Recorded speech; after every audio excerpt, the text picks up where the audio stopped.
Mobile phone চুরি হওয়ার পরে এখন আর কষ্ট করে থানায় গিয়ে জিডি করার প্রয়োজন পড়বে না।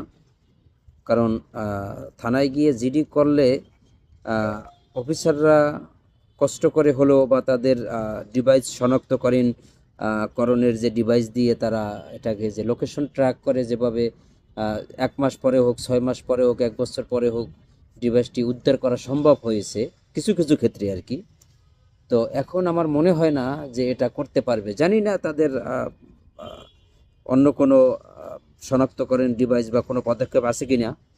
তবে সাময়িক অবস্থায় আমি যেটা বুঝি আর কি, যে যেহেতু একটা সিম আপনার এনইআই এর মেশিনের ভিতরে যেহেতু আমার একটা হ্যান্ডসেটের সাথে সম্পৃক্ত হয়ে যায়, অন্য কোনো সিম যেহেতু না চলবে, তাহলে সে তো যে চোর সে তো নিয়ে এই সেটটাকে আমাদের দেশের বাহিরে, ইন্ডিয়া হোক বা অন্য কোথাও হোক, তারা পাচার করে দেবে।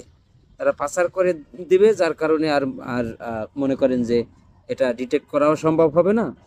আর আপনার বা হয়তো বিক্রি করলে তারা পার্টস পাতি আলাদা আলাদা খুলে খুলে তারা বিক্রি করতে পারবে, কিন্তু কে চালাবে? কেউই চালাবে না।